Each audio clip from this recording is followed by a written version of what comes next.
Vamos empezando.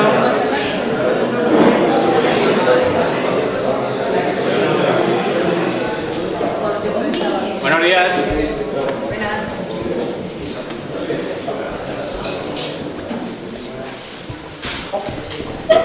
Buenos días. Gracias por venir, tanto a este público maravilloso. Gracias por venir. Y también a los ponentes. Yo creo que los ponentes son un regalo para nosotros, y lo que nos van a decir también es un regalo. A ver, desde la Plataforma por el Agua Pública de Daimiel hemos pensado que unas jornadas como estas eran muy necesarias, y también además tocaban ahora. Eran muy necesarias porque la gestión del agua es una cuestión muy importante, y de aquí a futuro lo va a ser más importante todavía. Y entonces, tener información útil, información de calidad, pues creemos que es lo que tenemos que hacer, informarnos para poder tomar decisiones. Y después tocaba. En este momento toca porque en la zona, cerca, en los pueblos del alrededor de la comarca, hay varios que están en un momento dulce.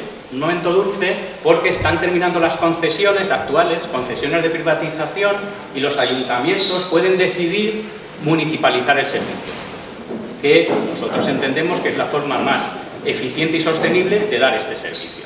Entonces, pues hoy vamos a escuchar aquí algunas experiencias que veréis que ilusionan en esa línea. Después, la jornada. La jornada se va a articular en tres partes. Una primera parte donde los expertos nos van a contar cosas muy interesantes. Después, una segunda parte donde una serie de experiencias de la zona también nos van a contar sus casos. Y por último, una última fase de debate y de solución de dudas para que todos pues pongamos sobre la mesa lo que creamos que es interesante en este ámbito. Y ya sin más preámbulos, lo que voy a hacer es presentar al primer ponente, Gonzalo Marín, y esto sí que lo voy a leer. Miren.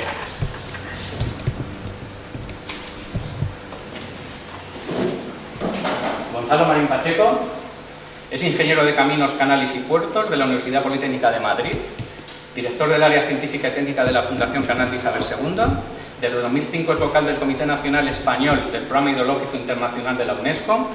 Está especializado en infraestructuras hidráulicas, planificación hidrográfica y modelización de sistemas hidrológicos e hidráulicos.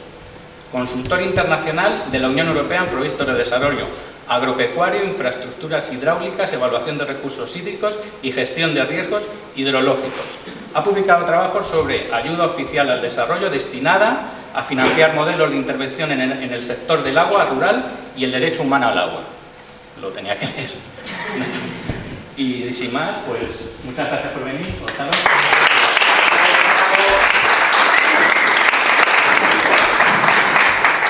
Bueno, quisiera en primer lugar agradecer a los compañeros de Daimiel de la plataforma por haber contado con nosotros en esta jornada.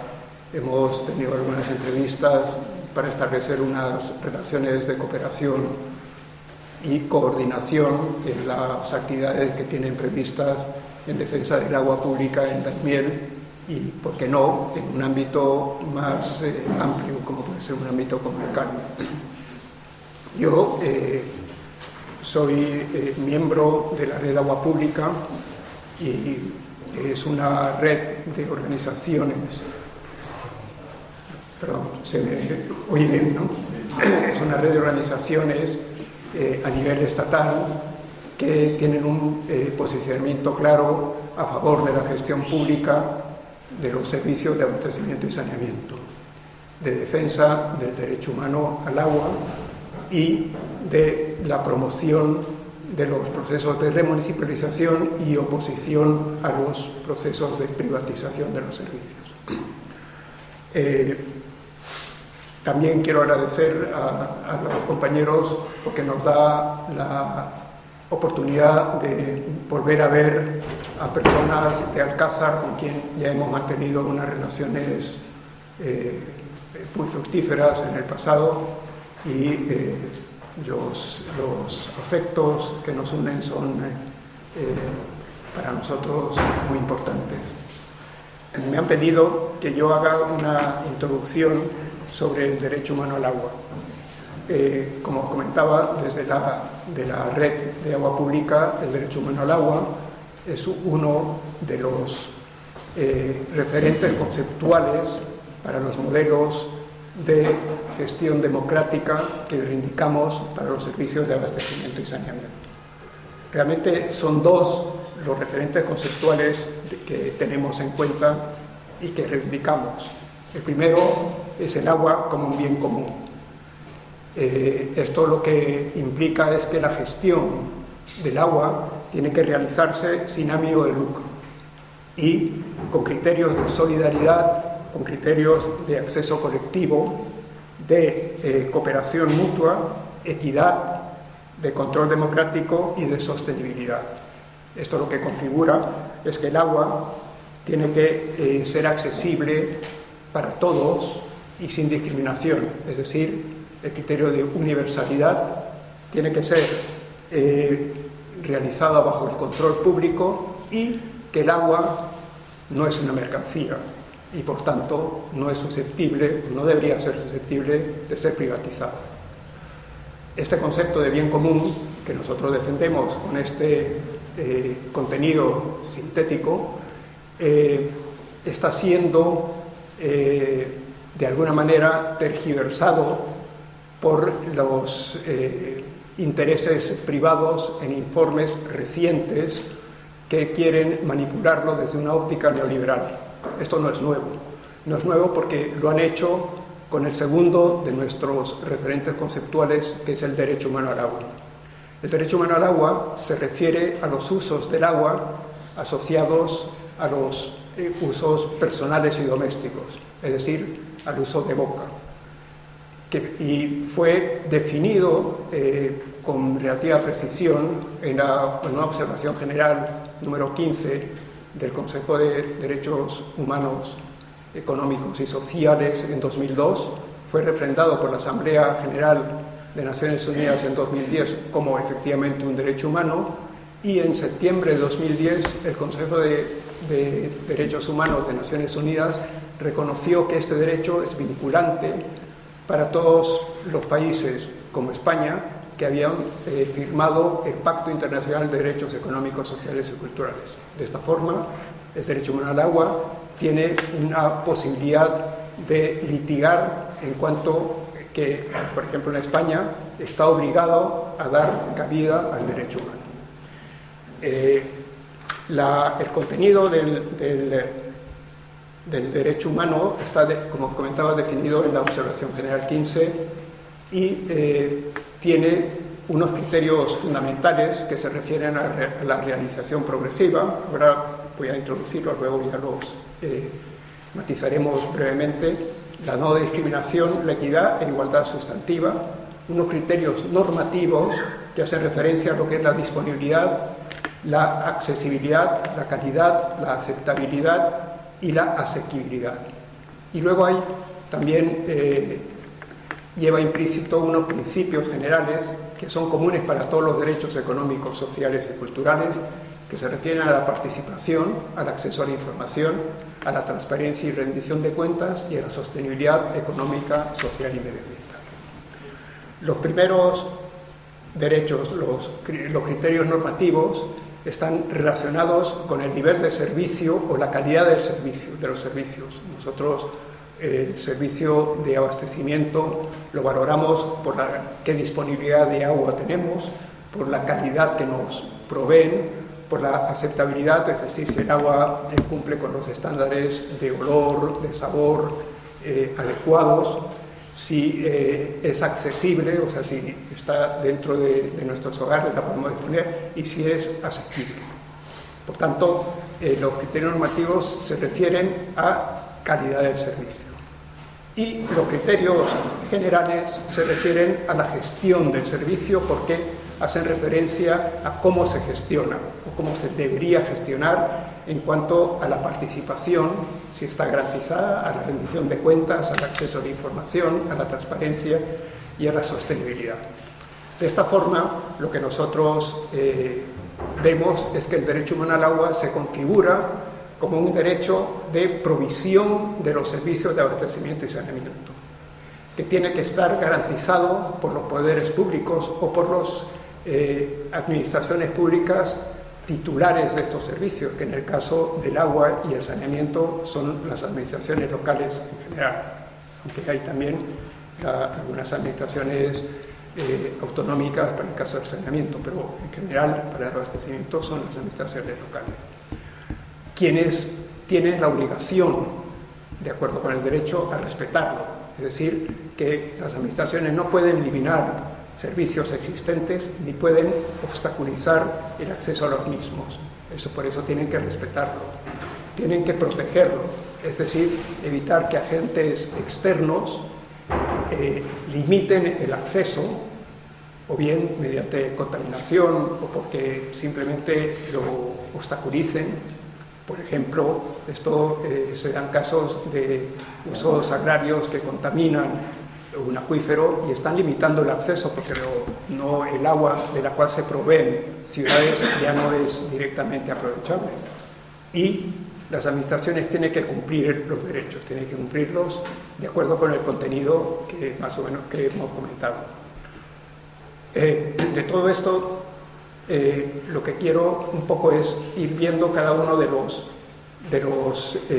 contenido breve, de los criterios y de los principios, sobre la base de que nosotros entendemos que la reivindicación del derecho humano al agua debería reflejarse al más alto nivel legal, es decir, debería reflejarse en la Constitución como un derecho económico, social y cultural.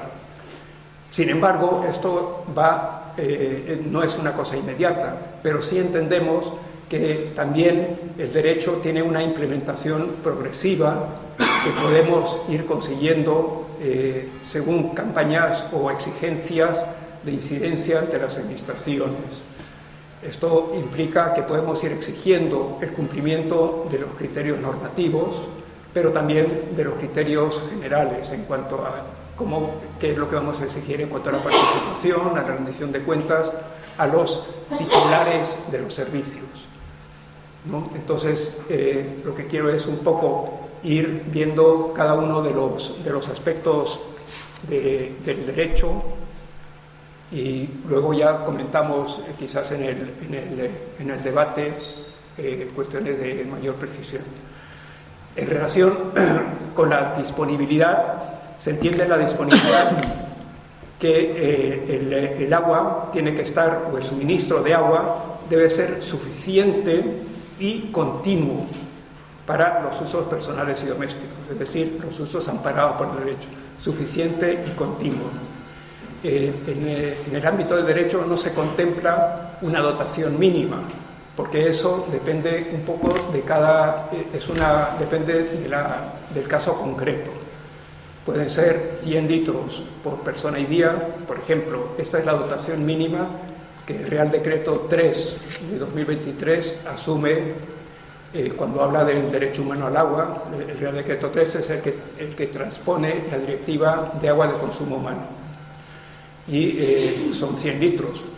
Pero esta disponibilidad lo que tiene es que garantizar las necesidades para que la ciudadanía tenga una vida digna.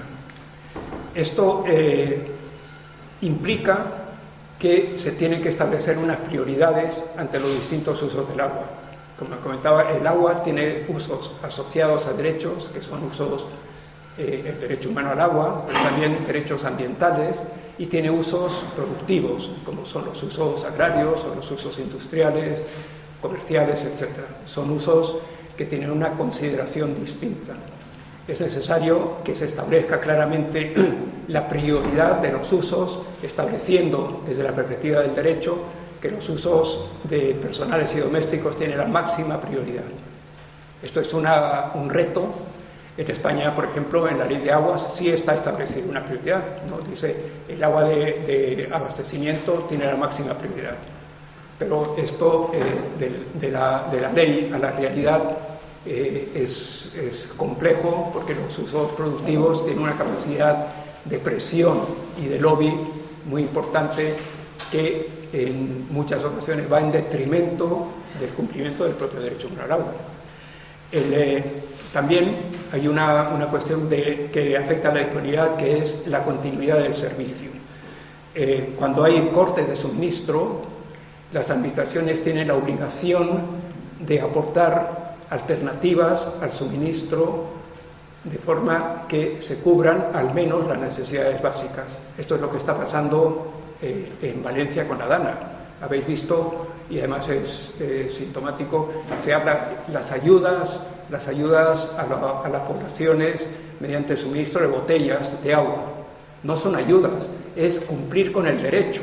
El derecho exige que mientras que las infraestructuras no estén habilitadas de nuevo, se tiene que seguir proveyendo a la ciudadanía de agua, bien sea mediante botellas, bien sea mediante camiones cisternas, bien sea mediante conducciones provisionales.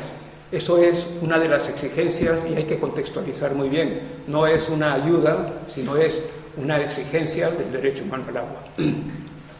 El otro criterio normativo se hace referencia a la accesibilidad.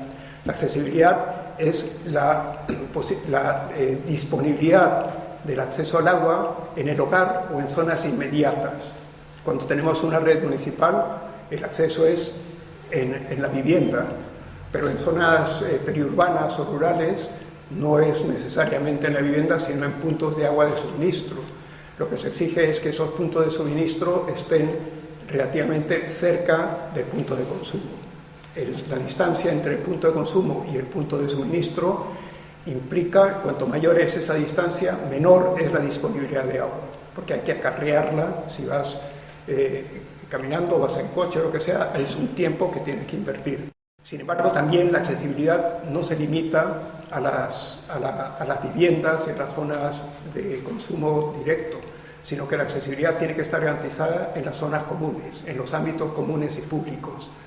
En Daimiel no será un problema, pero en las grandes ciudades y en las zonas de área metropolitana hay muchas personas que viven en la calle, pero que son miles de personas, al menos en Madrid, y esas personas tienen que tener la posibilidad de acceder al agua en fuentes de una forma digna. Hay gente que viven y trabajan en la calle.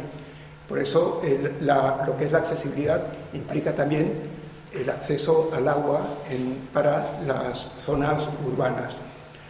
En el caso de Valencia, también la accesibilidad en esta zona de emergencia implicará que habrá puntos de agua provisionales que sirvan a un ámbito territorial de los pueblos. Eso hay que garantizarlo también para que la accesibilidad quede garantizada.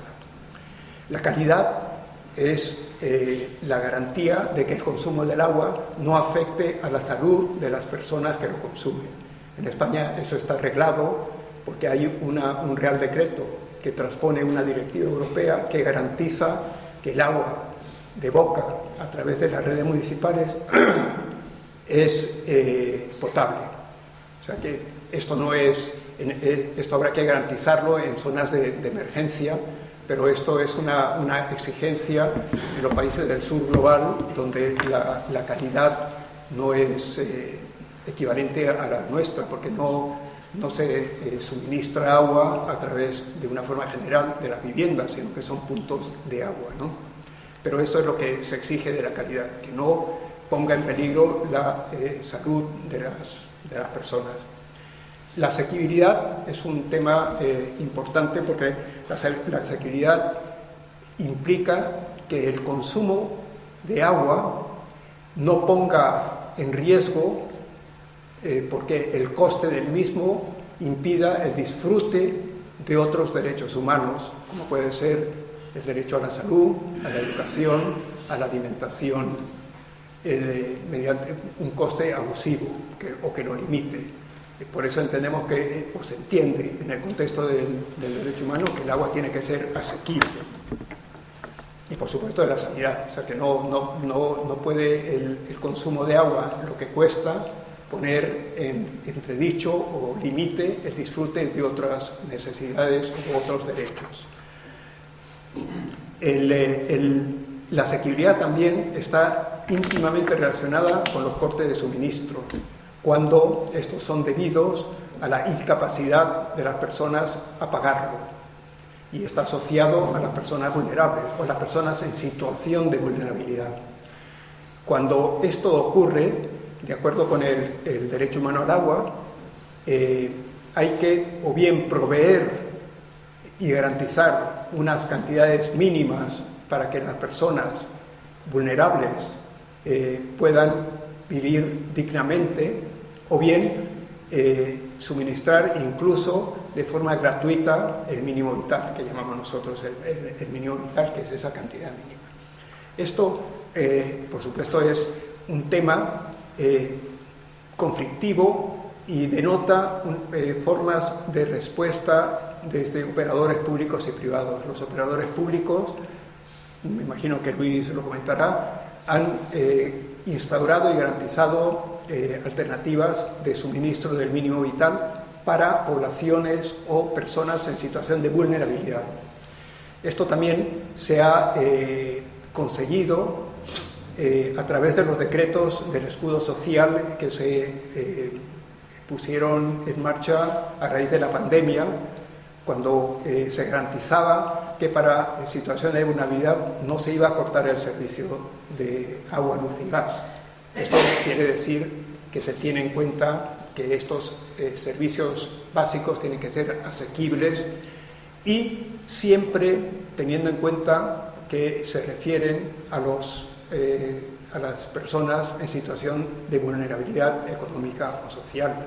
Los derechos humanos, los derechos económicos, sociales y culturales están enfocados a que los más vulnerables puedan disfrutar de esos derechos. Ahora lo comentaremos brevemente eso. Esta es un poco la cuestión. También la asequibilidad busca el que la sostenibilidad económica, social y medioambiental de los servicios de agua tiene que garantizarse teniendo en cuenta que cuando se establece la recuperación de costes, la sostenibilidad social prime sobre los otros aspectos de la sostenibilidad, porque es realmente donde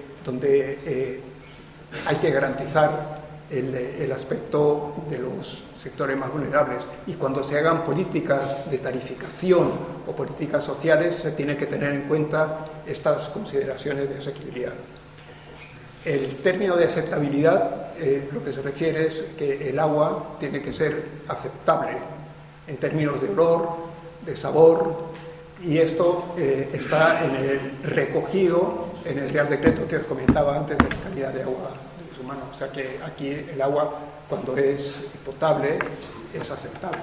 No ocurre en otras partes del planeta. En el sur global te suministran agua que es turbia, que te disuade beberla, ¿no? Y entonces lo que haces es consumir agua embotellada o consumir agua a veces no tan segura. Dos cuestiones. Cuando hablaba de poblaciones vulnerables, hablábamos también de que tiene que ser la consideración de no discriminación. Para establecer políticas de no discriminación hay que identificar las poblaciones vulnerables. Y eso es una de las cuestiones que últimamente se han ido identificando, porque son hacia esas personas en situación de vulnerabilidad las que hay que establecer esas políticas de ayudas en cuanto a lo que es la asequibilidad, en cuanto a la disponibilidad, etc. Y bajo una óptica de igualdad sustantiva. Igualdad sustantiva quiere decir que las personas somos iguales, pero no podemos ser tratadas iguales. Hay que favorecer a los sectores o a las personas vulnerables con medidas específicas frente a las personas que no son vulnerables. Eso es una de las cuestiones que hay que tener en cuenta. La pobreza está ligada a la exigencia del derecho humano al agua, la pobreza y la vulnerabilidad. Bien, muy rápido. Los principios generales son, el primero que había citado es el tema de acceso a la información. El acceso a la información es fundamental porque el acceso a la información es el requisito previo para el ejercicio de la participación activa, libre y significativa de la ciudadanía. Sin información, tú no puedes exigir la rendición de cuentas. Sin información, tú no puedes proponer, y por tanto el acceso a la información, que se considera en sí un derecho humano, tiene que ser de una forma realizado de forma plena y en pie de igualdad y con unos criterios de máxima difusión, sin que el coste de ese acceso sea una limitación.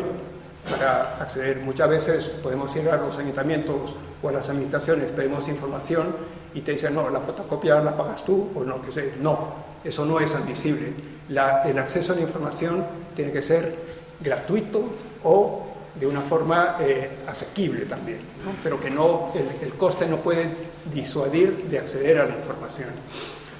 El acceso a la información tiene que ser total, en el sentido de que cuando hablamos de los sistemas de abastecimiento y saneamiento, tiene que afectar a los criterios definitorios, normativos, qué tal está el acceso, qué tal funciona, pero también a los principios, cuáles son los resultados, cómo se gestiona, cuál es el resultado económico, cuáles son los compromisos, cuál es la gestión que se está haciendo, sin que las limitaciones o el secreto comercial sea una limitación para acceder a la información. O sea, esto es fundamental.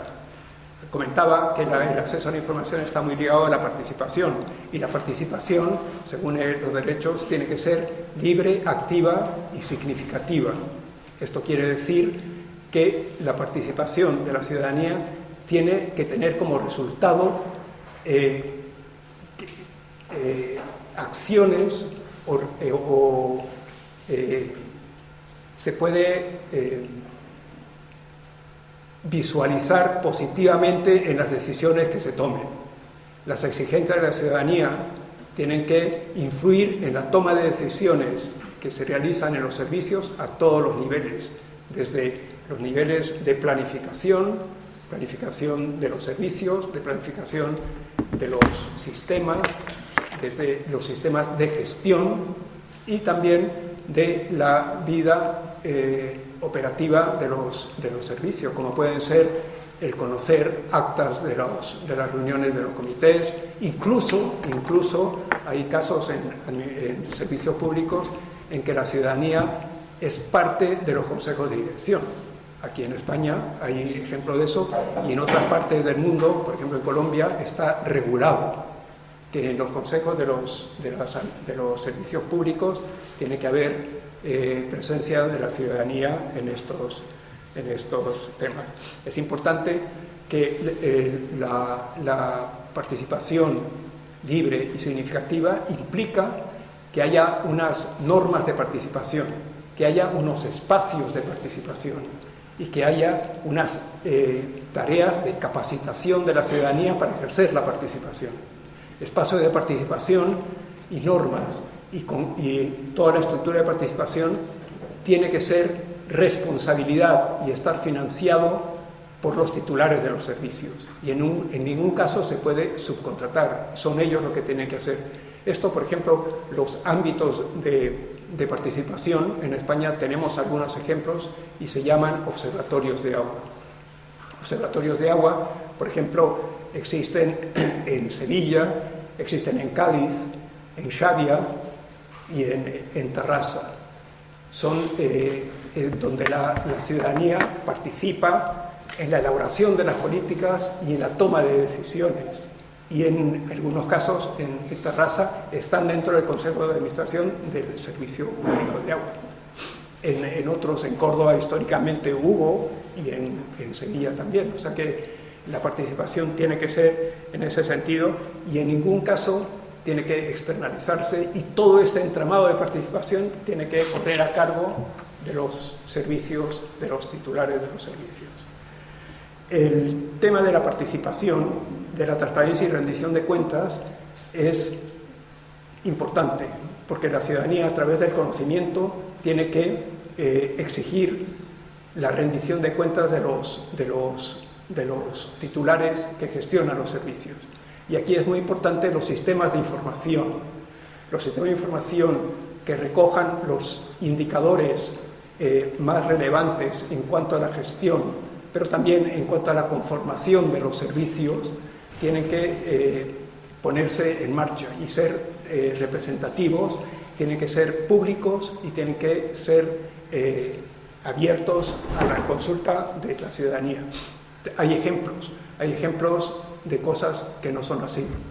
En el Ministerio de Sanidad hay un sistema de información de la calidad de los servicios de abastecimiento de España, es el SINAC. Este es un servicio que desde nuestro punto de vista es totalmente nefasto en cuanto a la captación de los datos, en cuanto a la gestión de los datos, pero también en cuanto a la gestión del propio sistema de información. Los sistemas de información tienen que ser operados con presencia de la ciudadanía y de las administraciones y de los usuarios. En el caso de SINAC no es así. Tenemos un caso muy similar en Madrid, en la plataforma contra la privatización del canal, de la cual yo formo parte. Hemos hecho un estudio sobre la contratación del canal y hemos visto que para hacer ese estudio hay que ir a un sistema de información del portal de contratación de la comunidad. Y hemos comprobado unas deficiencias muy importantes en cuanto a los datos y a la incoherencia de datos dentro del propio sistema que limitan el estudio y las conclusiones. La importancia de los sistemas es muy importante para la rendición de cuentas y la transparencia. Y por último, ya quería introducir una reflexión en el tema del derecho humano y la privatización. En el campo de los derechos humanos en Naciones Unidas, históricamente, cuando hablabas de gestión pública, gestión privada, ya había la gente se ponía de perfil, ¿no? Da igual, ¿no? Gestión pública o gestión privada es lo mismo, lo importante es que cumpla con el derecho. No, esto se quebró hace casi 10 años, 8 años, con unos informes del entonces relator del derecho humano al agua, que era un brasileño, Leo Heller, y después con otros informes de Pedro Arrojo, que es otro nuevo relator, en los cuales se ponía en evidencia que la gestión privada de los servicios de agua, es decir, los servicios privatizados, suponían unas grandes limitaciones en el disfrute de los derechos humanos al agua y al saneamiento. La gestión privada tiene unas grandes limitaciones que eran el resultado de 3 factores relevantes. Uno, la maximización de los beneficios. El segundo, el monopolio natural. Y el tercero, el desequilibrio de poder que suponían la privatización. La maximización, lo sabemos, en las empresas privatizadas se busca, lógicamente, maximizar los beneficios, o bien maximizando los ingresos a través de subida de tarifas o limitando las inversiones, en tanto que el agua es un monopolio natural, es difícil o no es posible la competencia, y lo que lleva cuando se privatiza en ciudades pequeñas y grandes es que las empresas que se quedan con el servicio privatizado lo que hacen es copar el servicio, no solo la gestión, sino todo lo que ello conlleva en cuanto a mantenimiento, infraestructuras, construcción, etcétera, que está dentro del mismo grupo, que es tanto más notorio cuanto mayor es la empresa. Y aquí en Daimiel sabéis que la que gestiona aquí es una multinacional y van copando los servicios. Y eso se configura unas relaciones de poder que no son equitativos entre la multinacional y las administraciones. Las disponibilidades de poder entre uno y otros no son las mismas, con lo cual se juega con una inequidad de poder. Y esto se pone en evidencia también cuando los lobbies privados facilitan la privatización, pero también limitan o obstaculizan las remunicipalizaciones. Hay dos casos paradigmáticos, el de Tarrasa y el de Valladolid, que los procesos de privatización fueron sistemáticamente limitados, perturbados, obstaculizados por demandas judiciales que hubo que afrontar antes de que se materializara la remunicipalización en esos servicios.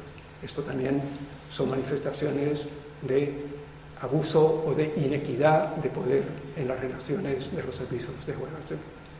Esto es lo que un poco quería transmitir.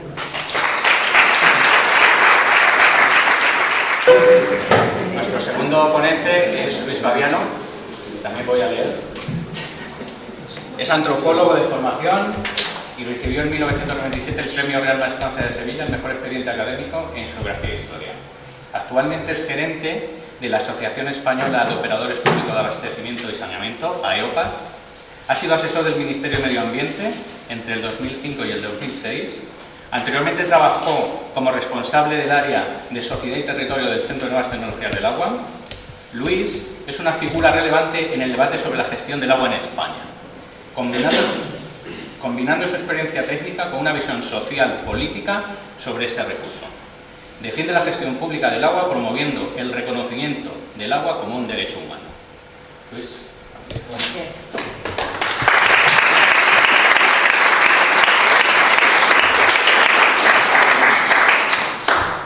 Yo sé que no es muy protocolario lo que voy a hacer, pero yo quiero que por lo menos antes de hablar pensemos en Valencia. No podemos empezar un acto sobre el agua, sin tener unos segunditos de reflexión sobre todo lo que ha pasado estos días. De hecho,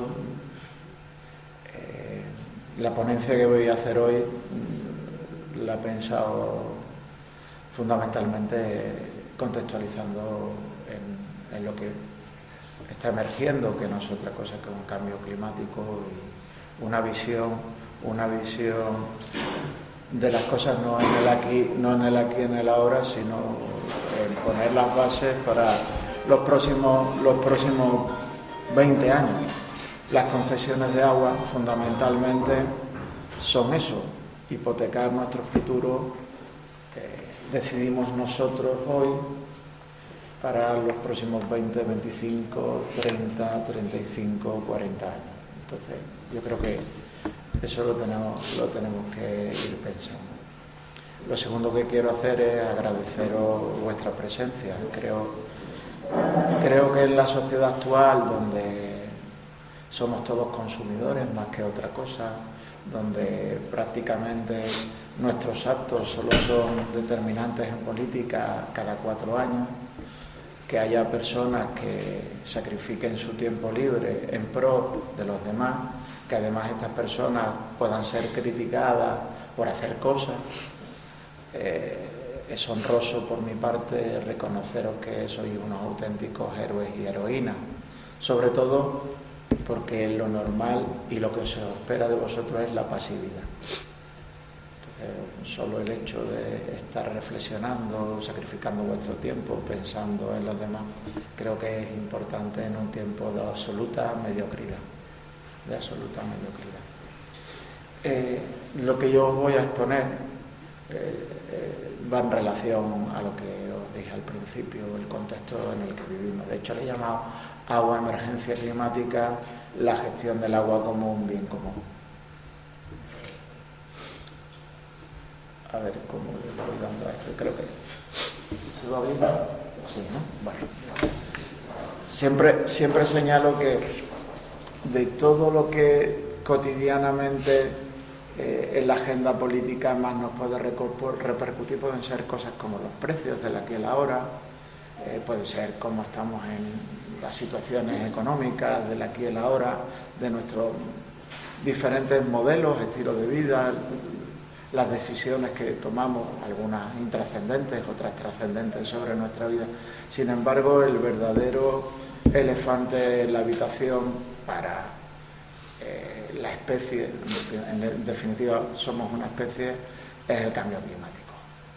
No, de nada va a servir nuestros cambios tecnológicos de nada va a servir nuestras decisiones individuales si de verdad no tenemos el horizonte de minimizar los impactos que vamos a tener ante la situación que ya empieza a dar síntomas claros de evidencia de que está aquí, y que esas decisiones no las vamos a poder tomar dentro de 50 años, sino que ya deberíamos de estar tomándolo, cada uno indudablemente en la escala que nos repercute.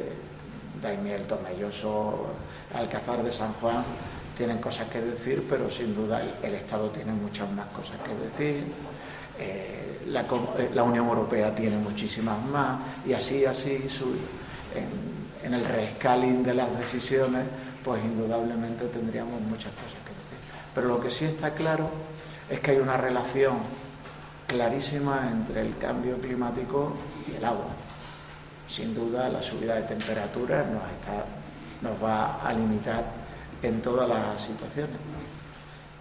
De hecho, hay un acuerdo científico generalizado sobre cómo de alguna manera va a ser la evolución climática.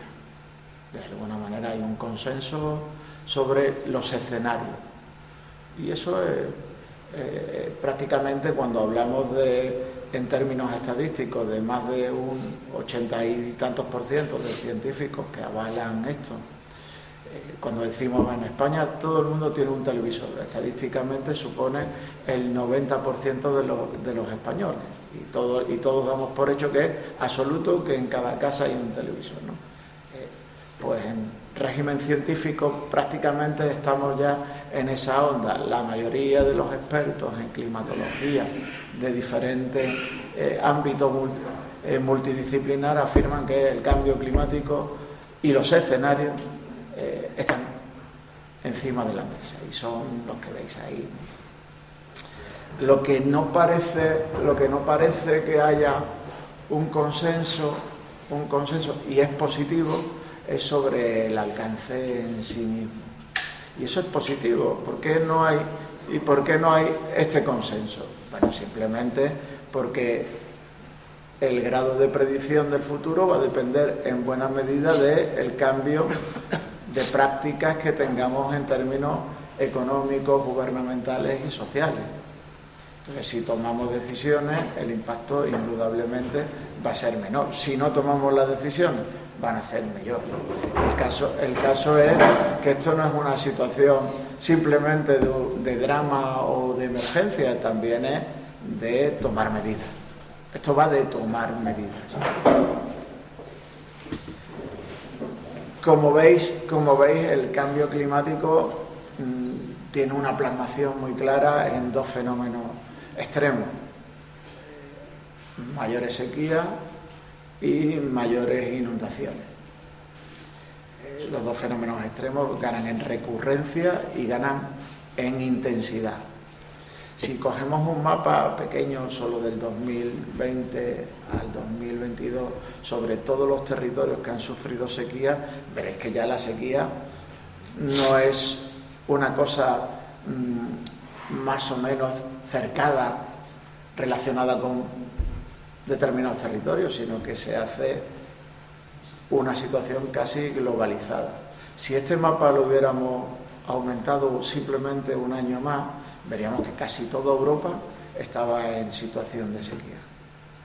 Y así grandes aumentos también en Centroamérica, donde nunca se había vivido una situación como la que hemos vivido de supresión y restricción en las mercancías del canal de Panamá porque no había caudal suficiente, grandes epidemias de hambruna en Honduras y en El Salvador, etcétera, etcétera. En América del Sur, por ejemplo, analizando solo el año 23, un país como Uruguay, donde los niños estudian en el colegio, que es un país relativamente rico en recursos hídricos, donde su país, frente a otros países, es verde, donde incluso no solo no se percibía sobre una crisis climática debida al agua por situación de escasez, sino que incluso no había ni mínimamente una situación de planificación si esto llegaba. Pues bueno, el año pasado vivimos una situación donde, ya vais a ir, el embalse Severino, donde quedaban el 3% de su capacidad, es decir, estaba muerto, y donde la ciudad de Montevideo tuvo que hacer un decreto especial de sanidad para permitir que el agua salada se vertiera en nuestros grifos, se sirviera en nuestros grifos. Es decir, una situación casi de lo que denominamos zona cero, donde el plan ya iba a ser cómo evacuamos una ciudad como Montevideo, donde prácticamente es evacuar al 75% del total del país, ¿no? Situaciones parecidas hemos vivido en Ciudad del Cabo hace 2 años. Sí. Las situaciones de crisis hídrica en la historia de la humanidad ha habido, pero la intensidad y la magnitud que estamos viviendo recientemente, sin que apenas se esté hablando de ello, es una evidencia. En ese mismo año, el canal de Panamá, lo que veis ahí, que se ve muy mal, son todos los barcos que estaban esperando entrar al canal porque no había caudal que les permitiera, entonces estaban restringiendo a medida que iba llegando los caudales, lo estaban virtiendo para poder meter mercancías. Recordar que el 90% de las mercancías que hay en el mundo de destino turístico, de alguna manera el 60 y tantos % pasan por el canal. Es decir, uno de los nudos estratégicos del sistema global estaba también en crisis por culpa del agua. Ese mismo año el 62% de El Salvador, por ejemplo, estaba padeciendo sequía, lo que supone en muchos de estos países directamente hablar a veces de episodios de hambruna. Europa no estaba exenta de esta situación. Si veis aquí, esto es del satélite especializado de sequía, estaba más de un 27% en situación de alerta y un 22% en situación de advertencia. Entre ellos España teníamos, pero los principales perjudicados no eran precisamente España, estaba Francia, el norte de Italia y Alemania. No penséis solo en agua de boca, en nuestro país el agua tiene muy poco que ver con recursos, tiene mucho que ver con el regadío, indudablemente, con la alimentación, pero tiene muy poco que ver con los transportes. Sin embargo, el Rin es una autovía, una auténtica autovía de transporte en Alemania, y tener el Rin con caudales bajos, o el Garona en el sur de Francia, es tener paralizado gran parte del sector económico productivo del país. En ese mismo año quiero que recordemos estas secuencias porque las vamos a ver luego repetidas en el tema de Valencia. Las sequías y las inundaciones vienen casi seguidas y son dos caras de la misma moneda. Italia, el norte de Italia no es un sitio verde, es un sitio que tiene más que relación con Heidi que con Sicilia. De hecho, son polentones, son gente del maíz, de los Alpes, de zonas nevadas, campeonas del mundo en esquí, grandes montañeros, sin duda una de las escuelas de montaña más grandes del mundo.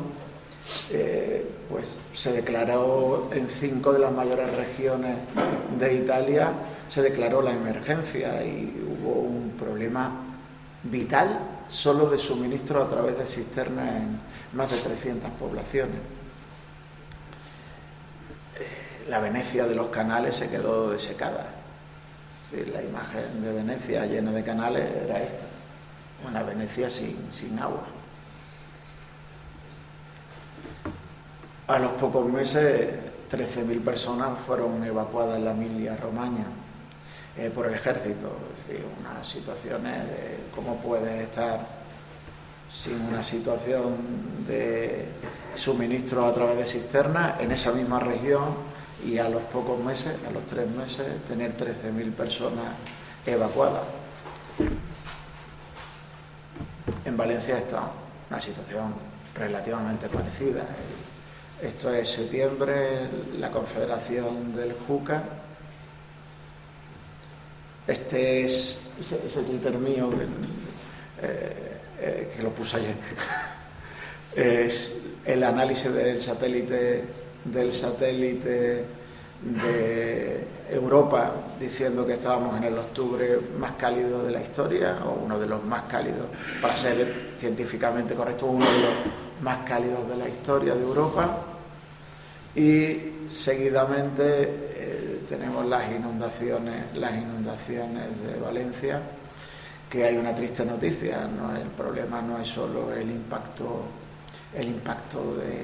fuertísimo impacto de gravedad de los desaparecidos, el agua embarrada, sino un problema de difícil solución en los próximos 5 o 6 años. Es decir, para que una depuradora, por ejemplo, sea una realidad en un municipio con los cauces habituales, tarda más de 5 años en su adjudicación. A veces esto se traslada a 8 o 9 años. Con una cierta ligereza, indudablemente, los plazos se pueden acotar, pero es que tenemos un centenar de depuradoras que de alguna manera están sepultados bajo el lodo. Estamos en una región donde parte de su Producto Interior Bruto depende de tener unas costas bien aseadas, con banderas azules, donde el turismo se sienta cómodo y seguro a la hora de disfrutar de sus vacaciones, ¿no? Claro, en un país tremendamente dependiente del turismo, tremendamente frágil en lo climatológico, yo creo que de todo esto deberíamos de tener todos conciencia, que el medio ambiente no es como una etiqueta, no es como en los muñequitos de la tarta de los novios, ¿no? Es decir, el acto secundario, ¿no? Sino que es la relación de los que se van a casar, la parte vital. Y nosotros debemos de exigir que las proyecciones, las decisiones que se tomen en torno al agua, a la energía, al planeamiento de nuestras ciudades, la movilidad, tengan una proyección del fenómeno ambiental, del cambio climático, y que esto además no tiene una proyección del aquí y el ahora, sino que se tiene que proyectar en los próximos 20, 30 años. Claro que nos encontramos si tenéis que interrumpimos, esto no es una charla, no quiero que sea una charla al uso. Bueno, pues indudablemente el cambio climático nos va a dar unas variables climáticas en cambio progresivo, con temperaturas medias, precipitaciones, etcétera, que van a estar en cuestión. Va a ser, como lo hemos visto, mayor frecuencia y severidad de los eventos extremos, inundaciones, olas de calor. Es decir, la transpiración va a ser una cosa significativa. Esto va a significar también, en algunos casos, subida del mar, pero disminución de agua en las dos estaciones que para nosotros son vitales, el invierno y la primavera. Va a repercutir indudablemente en el acceso universal al agua. Va a ser un reto. Tenemos que garantizar eso, blindar eso. Necesitamos, por un lado, mayor planificación y, por otro lado, mayor flexibilidad. Las sequías, por ejemplo, deben de estar planificadas. Por ley deben de ser planificadas. ¿Vosotros conocéis vuestro plan de sequía? difícilmente vais a poder tener un consenso de cómo actuar en la sequía si ese documento no se hace público, no se ha elaborado por todas las partes, no se saben las reglas de cómo actuar, ni siquiera le podemos decir a nuestros hijos en el colegio cómo debemos de actuar ante este riesgo, ¿no? Eso ya vendrá. Tenemos también que tener unos planes especiales de emergencia por inundación. Son parte de nuestro ADN si de verdad creemos y aprendemos de lo que está pensando. También tenemos que tener mayor flexibilidad. Tenemos que saber convivir con el riesgo, y esto significa que tenemos que saber que todas las reglas tienen que tener un pequeño margen. En términos de planificación, significa que si nosotros hemos decidido tener un plan estratégico donde vamos a invertir X dinero en inversión, en hacer infraestructura, en garantizar el futuro, pues quizá si viene una sequía o una inundación, esos parámetros de planificación vamos a tener que reajustarlos. Claro, si esto lo tienes en manos de un privado, ¿cómo hacemos estas dos cosas? Planificación y flexibilidad. Más inversión. El agua no es solo que nos llegue al grifo, es que le llega a las generaciones futuras al grifo. Sí, la mayoría de nosotros vivimos por la herencia de nuestros padres y de nuestros abuelos. Nosotros necesitamos recuperar la importancia del agua y la capacidad de inversión en agua. Más renaturalización en nuestras ciudades.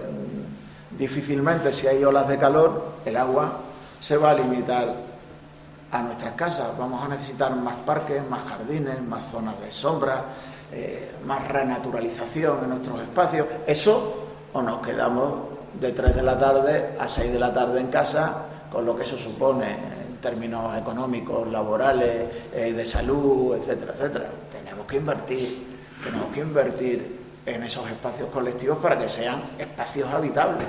Y eso significa, sin duda, meter el agua en la ecuación de la ciudad, cosa que está fuera. Las tarifas. Indudablemente vamos a tener que tener tarifas dicotómicas, no pueden ser las mismas tarifas en el mundo urbano que en el mundo rural. Los costes no se van a poder recuperar al 100% a través de la tarifa. Vamos a tener que tener también una serie de impuestos que de alguna manera hagan que sean progresivas. Si no, un sitio de 300 habitantes no va a poder tener futuro. ¿Y queremos que los sitios de 300 habitantes no existan? No, queremos que los espacios sean vertebrados. No solo a través de la conexión desde un punto de una autopista hacia Madrid o hacia Bruselas, ¿no? Que los espacios que evitamos sean realmente habitables. Eso sí que es una señal de patriotismo, la vertebración. Vamos a ser todos más vulnerables. A pesar de todo esto, la visión del riesgo significa vulnerabilidad. El reconocimiento de que el riesgo es una constante en la nueva fase de la humanidad es vulnerabilidad. Y vamos a tener que hacer frente posiblemente a fenómenos externos como las migraciones climáticas. Si en África sigue un proceso de desertificación, crean un futuro, y eso significa elegir entre morirse de hambre o venirse aquí como sea. Entonces, es globalización. Bueno, dicho esto, se puede actuar de mil maneras. Y como soy antropólogo, voy a hacer un análisis, no suelo hacerlo, pero esta vez lo voy a hacer. Bueno, indudablemente ante el riesgo tú puedes adaptar por muchísimas fórmulas de reconocimiento del riesgo y de actitud sobre el riesgo. El fatalista, ¿no? dice, bueno, pues la naturaleza es caprichosa, ¿no? Y por lo tanto, hagas lo que hagas, estás condenado. Y eso se escucha constantemente, constantemente. ¿Para qué te va a preocupar? Si esto va hasta aquí, si no hay nada que hacer. Eso está en el ADN de gran parte de nuestra sociedad. La táctica individualista la estamos viendo constantemente. Hay una ola de individualismo brutal. Ya llegará la ciencia, ya llegará el mercado y de alguna manera eso se autorregulará y funcionará. Seguimos algunos como yo que todavía tenemos reminiscencias altas jerárquicas que pensamos que esto es una cuestión de conocimiento y de alguna manera sabiendo los parámetros podemos de alguna manera controlarlo. Yo tengo mucha reminiscencia de ese tipo, ¿no? Y están también los igualitarios que hablan de que es necesario, es muy frágil la naturaleza y que de alguna manera esto solo se puede aguantar si cambiamos radicalmente las reglas del juego, ¿no? Yo creo que la única órbita que nos salva es prácticamente en este lado de jerárquico igualitario, aunque todos tenemos algo de todo lo dicho. Todos tenemos algo de todo lo dicho. Lo cierto y verdad es que en el mundo del agua empieza a imponerse sustancialmente el lado individual y además algunas veces vehementemente. Hace poco salió uno de estos chicos, es uno de estos famosos, que se me ha olvidado el nombre, pero yo lo tengo presente porque tengo un hijo adolescente y está todo el día en TikTok, no, en los cauces oficiales, no todo es TikTok. Un cantante de esto que es de Madrid, que es así como música pseudo flamenca, no sé. Bueno, esto es moderno. En la gala de los premios el tío invita a todo el mundo a invertir el agua porque es un gran negocio. Y él señala que igual que el año pasado invirtió en Bitcoin, este año es el año del agua, ¿no? Claro que eso lo dice este chaval, pero es que lo dicen las páginas naranjas de nuestros periódicos constantemente. Y nos señalan que invertir en agua, un verger de rentabilidad en un mundo en sequía, es decir, entre más jodidos, más rentabilidad. Es la lógica individual. Y lo importante es crear grandes fondos para todo esto. Además, esos grandes fondos, pues, independientemente de si son especuladores o si son productivos, lo importante es la rentabilidad, no la clase de fondo que es, ¿no? Aquí no se evalúa la naturaleza del fondo, sino se evalúa prácticamente la finalidad última del fondo, que es extraer dinero. Eso está luego plasmado en algunas leyes que fomentan este tipo de historias. Por ejemplo, en California el agua está destinada ya en mercados de futuro. O sea, hay una cierta institucionalización de esto que hasta hace muy pocos años todavía se pensaba que era una cosa del Estado, de los municipios, de las administraciones, de los ciudadanos, a una situación de un bien como otro cualquiera, susceptible de especular y por lo tanto susceptible de tener alta rentabilidad. Yo pienso que es imposible hacer un fenómeno de este tipo sin crear marcos de co-creación. No solo, y para eso es imposible que no tengamos un sistema público de gestión del agua y el saneamiento. Y esa co-creación no significa dar la espalda al mundo privado, todo lo contrario. Es que los intereses privados lícitos de este pueblo estén representados en la planificación, tengan garantizado su uso económico, porque al final un constructor de aquí lo que quiere es que se invierta en su pueblo y además que haya licitaciones en su pueblo y haya una fuerte inversión en su pueblo. Esta persona lo que no va a estar de acuerdo es que nunca haya inversiones porque se ha adoptado por un modelo privado y que el agua para él sea solo el agua que haya en su grifo. O sea que el modelo público, lejos de ser un mundo contradictorio con el mundo económico privado, es un mundo que garantiza la actividad privada. También la garantiza en los usos de la hostelería, del turismo, de la agricultura, de la ganadería, etcétera, etcétera. Y para eso lo que sí necesitamos es sentir esto como algo propio. Y eso no es solo una categoría público o privada, es crear marcos importantes de planificación y de supervisión de esa planificación en la que todos los sectores puedan entrar y tener un mínimo de honestidad a la hora de plantear las cosas.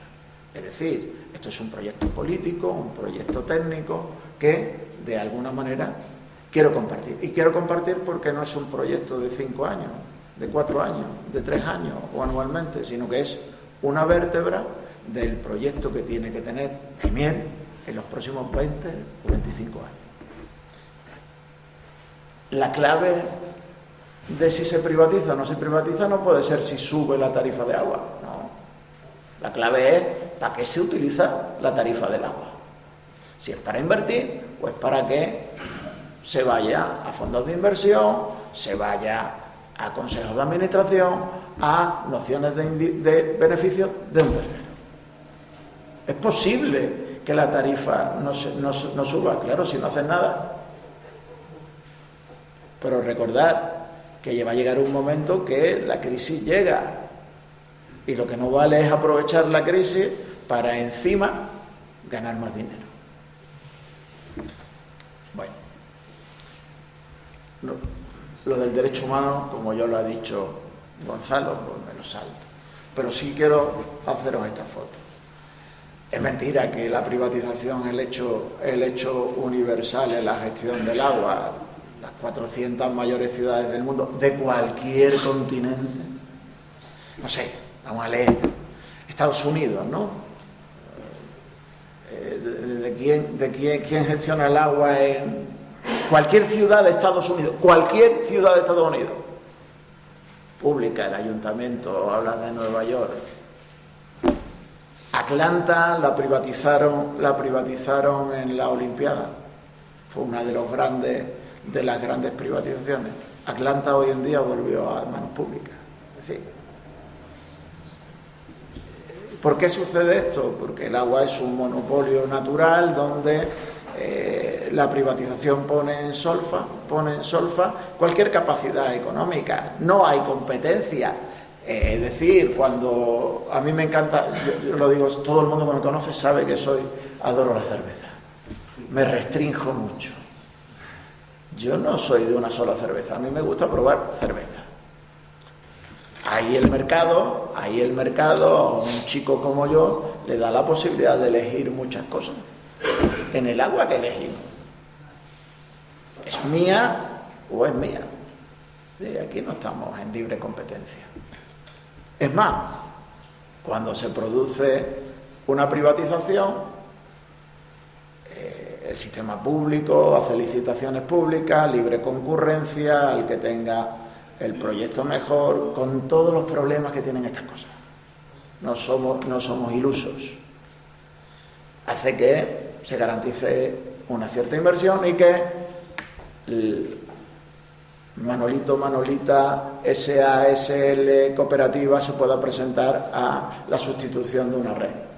Aquí, cuando llega a un privado, se lo autoadjudica él mismo al precio que él dice, sin libre concurrencia. Es decir, cualquier norma básica de input beneficioso de libertad de mercado lo anula. Es para ello. Así de claro. ¿Y por qué pasa esto, Luis, en este país? Que si tú dices que hay 400 ciudades en el mundo, el 90% son públicas, ¿qué hacemos aquí mal? Bueno, aquí hacemos las cosas por especulación. No hay otra. Yo, mira, se privatiza mañana Daimiel. Y dice, no, mira, nosotros vamos a privatizar, Luis, en vez de 25, 30, 40 años, 5 años por probar, ¿no? Pero es que además vamos a tener aquí una brigada de control sobre esta gente letal. Y además, ellos tienen que hacer un plan de inversiones brutal. La tarifa va a subir esto, pero va encomendada a los proyectos que tienen. No. Así no privatiza ni Dios. No. Aquí es lo de siempre. Aquí hay enjuague de cuentas, visión a corto plazo,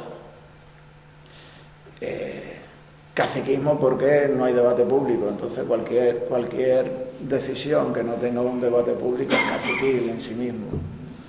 Y lo que consiste es hipotecar lo que vale dinero de esta ciudad para invertir en cosas que hay que hacer, sean importantes o no importantes. Desde una nueva plaza, que puede darme un rédito político, a enjuagar las cuentas porque las tengo en déficit presupuestario, y esto me va a garantizar pues poder pagar las nóminas X meses, poder pagar las guarderías, que pueden ser de estos, pagarle al equipo de fútbol que Concholi nos representa, etcétera, etcétera.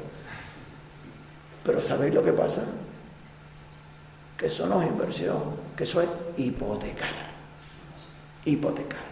Si realmente pensamos que el cambio climático es el elefante de la habitación, que vamos a necesitar mayor inversión, planificación, flexibilidad, que van a subir las tarifas porque es parte, si queremos invertir, pues todo esto está muy lejos. Por eso en España se privatiza tanto, porque es que los incentivos son cojonudos. Si yo como alcalde hipoteco en mi legislatura, tomo la decisión para 20, 25, 30, 40 años, pelota al cielo. Yo no voy a rendir cuenta para los próximos 45 años. Si además ese dinero que recibo no lo tengo que invertir en el agua ni en el saneamiento, que no me da un voto. Al revés, tienen que abrir la calle para poner saneamiento, por favor. Invertí en agua, ya se verá. Y sin embargo puedo tener un polideportivo, Concholí, aquella plaza que la tenemos arruinada, la puedo poner. Incluso, fíjate, en Jerez o en Huelva, los que somos devotos de la Virgen del Rocío, le hago un monumento a la Virgen del Rocío. O le doy dinero al Jerez Deportivo. Concholí, eso sí que me aupa. Ese es mi carta para las próximas elecciones. ¿Vale? Esa es la realidad de por qué aquí se privatiza el agua. Luego vienen los problemas. Porque ya no es solo el problema de la ineficacia, sino de la laxitud que tiene ese gobernante. La responsabilidad del agua y el saneamiento en última instancia son responsabilidades municipales. Y para vender esto a un buen precio, entre menos controles mejor. Porque solo es negocio o buen negocio, o solo te van a pagar mucho dinero si el burro anda. Si el burro no anda, el precio es peor. Por lo tanto, yo no le voy a poner inversiones, no les voy a decir que en los próximos 20 años hagan planificación, no les voy a decir cuánta es la inversión para tener estos futuros. No, eso fuera de la ecuación. Que sea poquito, 5 millones de euros, 2 millones de euros para los próximos 20 años, 2 millones de euros para los próximos 20 años. Mira, Torrent, un municipio en zona cero de Valencia, solo está pidiendo en la riada la multinacional 60 millones por la sustitución. 60 millones solo. No vamos a hacer un documento técnico entonces de inversiones, ¿para qué? ¿No? De necesidades, ¿para qué? Lo que sí vamos a hacer es un análisis de cuántas ovejitas doy para el pastor las cuide. Entre más ovejitas, más le voy a pagar, más me va a pagar a mí el pastor, porque va a producir más lana, más queso, etcétera, etcétera. Entonces, lo único que importa aquí es el número de clientes que se tengan, no los ciudadanos, sino el número de clientes. Entre más proyecciones demográficas tengan, más dinero voy a tener. Por lo tanto, lo único que me interesa a mí es recibir cuanto más dinero mejor. Con lo cual, en última instancia, entre menos controles de técnicos municipales, mejor. Porque ¿cuántos técnicos municipales necesitaría si de verdad vamos a controlar el servicio? Una brigada.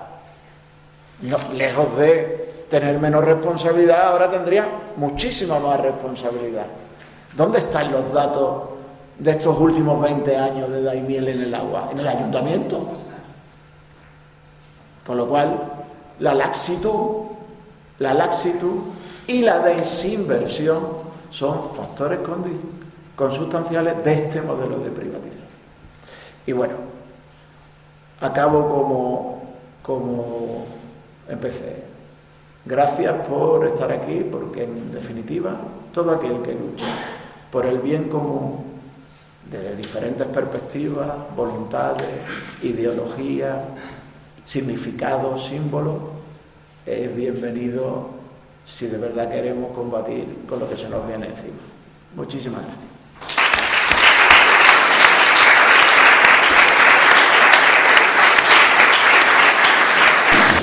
Vamos a la siguiente fase, vamos un poquito más de tiempo, y ahora lo que vamos a hacer es, las personas que han venido de Alcázar, las personas que han venido del Toboso, las personas que han venido de Manzanares, nos van a contar en 5 minutitos cada uno. Lo siento, es su caso. Entonces, si queréis, muchas gracias.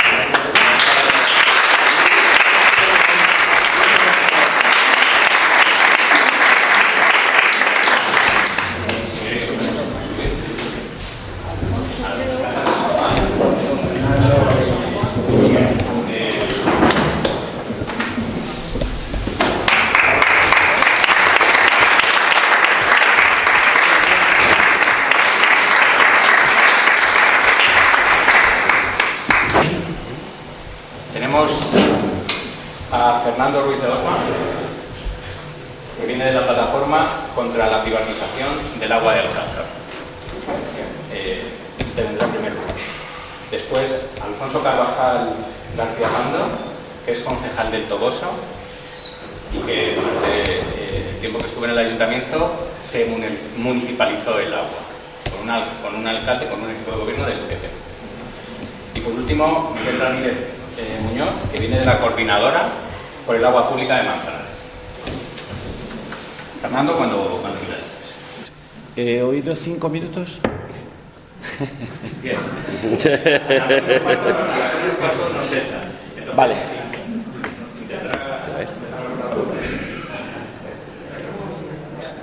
Venga, vamos a darle caña.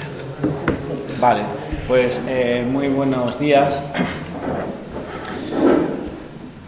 Yo vengo de Alcázar, fui portavoz de la plataforma contra la privatización de aguas de Alcázar, que fue un movimiento que en su día tuvo mucha repercusión, incluso a nivel nacional, y esto nos dio a nosotros una personalidad a la plataforma que es singular. No es fácil que una plataforma o un movimiento ciudadano tenga estas características que tuvo el nuestro, precisamente por aquella dimensión nacional que se consiguió. Bueno, pues una de las actividades que hicimos, que fue un encierro, y que a los medios de comunicación, pues no sé, no había habido elecciones en América ni inundaciones en ningún lado, y nos sacaron a nosotros. Tuvimos esa suerte. Voy a decir una serie de ideas todas seguidas porque tenemos poco tiempo. La nuestra fue una lucha de éxito. Nosotros comenzamos cuando el gobierno municipal anunció que iba a privatizar la empresa de aguas. No era un servicio de gestión directa, sino una empresa municipal de aguas, y la iban a privatizar. Comenzamos en el año 2013 y se privatizó, pero continuamos luchando hasta que por fin se revirtió el proceso, se hizo una remunicipalización de la empresa de aguas, y hoy en día la empresa de aguas es 100% pública, pertenece al Ayuntamiento de Alcázar de San Juan. Lo normal no es esto, lo normal es que un movimiento ciudadano en pro del agua pública no tenga éxito. Esto es lo más frecuente, en España por lo menos, quizá por lo que acaba de contarnos Luis, ¿no? Que en España el caso se sale de los parámetros que son más frecuentes en el resto del mundo. El caso es que nosotros tuvimos éxito como plataforma porque se consiguió la remunicipalización y por lo tanto la empresa sigue siendo a día de hoy de propiedad municipal. Tuvimos en nuestra andadura tuvimos suerte, esa es la verdad. Tuvimos suerte, digamos, yo diría doble. En un primer momento, el gobierno que acababa de entrar en el año 11 en el ayuntamiento era del Partido Popular, cuando la tradición en Alcázar siempre era de gobiernos del Partido Socialista. Entonces eso ya era algo que revolvió el panorama político local. ¿Y qué sucedió? Que el Partido Socialista, que estaba en la oposición, inmediatamente se puso a nuestro lado, nos apoyó mucho. Bien, esto fue lo que consiguió que hubiera una dimensión amplia dentro de la localidad. Mucha gente estaba informada de eso y mucha gente participaba en las concentraciones, porque lo que puede mover el Partido Socialista en Alcázar de San Juan es mucho. Nosotros estábamos al margen, cada uno tiene su militancia y su ideología, pero como plataforma nunca estuvimos ligados a ningún partido. La otra suerte que tuvimos es que el gobierno municipal, el alcalde era del Partido Popular, hizo todo el procedimiento de una manera muy chapucera y cometieron errores. Alguno de esos errores fue lo que luego permitió en los tribunales anular el contrato, anular la adjudicación y el contrato. Y de ahí se pasó a la remunicipalización. Pero eso no pasa normalmente. Normalmente uno no tiene, digamos, el activista no tiene acceso a toda la información y entonces es muy difícil detectar cuáles son los errores. Nosotros tuvimos esa suerte y detectamos los errores. Se llevaron a los juzgados, se denunciaron y al final se consiguió que se anulara el proceso de contratación. Ahora, estos dos elementos de suerte, de fortuna, que es ese apoyo del Partido Socialista, que luego se convirtió en un obstáculo cuando volvieron a llegar al gobierno, ya estaba privatizada la empresa, llegaron ellos al gobierno y nosotros decíamos, esto hay que revertirlo, y ellos dijeron ya, no, déjalo, si acaso ya lo dejamos. Sí, esto fue así, y entonces lo que nos tocó fue primero luchar contra un gobierno del PP y después luchar mucho más contra un gobierno del PSOE. Bueno, pero seguimos luchando. Esa resistencia frente al PSOE, al gobierno del PSOE, fue lo que aportó una especie de prestigio de nuestra plataforma dentro de la localidad. Mucha gente que no quería saber nada de nosotros porque pensaba que éramos del PSOE, comprendió que no era así y que nosotros no éramos de nadie y que nosotros nos enfrentamos primero al alcalde del Partido Popular y después a la alcaldesa del Partido Socialista, con bastante más crudeza por un lado y por otro con la alcaldesa del Partido Socialista. Bueno, esta es, digamos, nuestra historia. Ahora bien, hay que entender que cualquier lucha de este tipo es una lucha amplia, no es una lucha local. La plataforma de Daimiel no está sola, ni es un problema exclusivamente local aquí en Daimiel, sino que hay que comprender que el problema es general, mundial, pero bueno, por no abarcar tanto, por lo menos nacional. Y entonces siempre hay que pedir colaboración, hacer jornadas en las que venga gente de fuera, porque siempre, en este caso el daimieleño, piensa que esto es una cosa nuestra, una cosa de aquí, unos cuantos vecinos, pero ve que viene gente de fuera y que se implica en el proceso de su pueblo. Esto es importantísimo. Y al revés, una vez que uno tiene ya ganada una cierta experiencia, si le piden ayuda de otro sitio, hay que ir. Es decir, hay que establecer una red de pedir ayuda y de ofrecer esa ayuda. Nosotros estuvimos muy orgullosos de que la remunicipalización que se hizo en el Toboso, de la que ahora hablará Alfonso, pues comenzó con una consulta a nuestra plataforma y nosotros hicimos lo que pudimos, pero es que hasta incluso de Valladolid nos pidieron información cuando querían querían remunicipalizar el servicio, de cómo se organizaba el movimiento ciudadano, ¿no? Pues a nosotros nos daba mucha alegría que fuéramos, en ese momento, eso, un referente para esas cosas. Te manipulan siempre. Siempre. A nosotros nos quiso manipular el PSOE y seguramente nos manipuló y seguramente volvió a tener el gobierno local en parte por haber estado con nosotros y demás. Bueno, muy bien, recuerdo al que era alcalde, que había sido alcalde, después de salir de un encierro de 5 o 6 días en el ayuntamiento, salían los que habían estado encerrados, yo no estuve, salían un poco aturdidos porque había en la plaza una multitud de 3.000 personas aplaudiéndoles, y el que daba un poco la cara por la plataforma era mi compañero Juan, que está aquí, que ha venido con nosotros. Recuerdo al candidato del Partido Socialista cuya única obsesión era estar al lado de Juan, salir en todas las fotos con Juan. Eso era una cosa que decías, bueno, pues te manipulan, déjate manipular. Venga, muy bien, te manipularán, pero si eres consciente de esa manipulación, puede ser que saques algún beneficio. No sé si ya me he pasado de tiempo. No, me quedan un par de cosillas. También sucede vamos, esto sí que es una experiencia que hemos vivido nosotros. Siempre tienes la sensación de que nadie viene a tus convocatorias, de que tú haces una convocatoria o bien de una reunión o bien de una concentración y hay muy poquitas personas. Es verdad, siempre hay muy pocas personas, pero hay que ser conscientes de que hay mucha gente que no ha venido, que no ha participado, pero está contigo.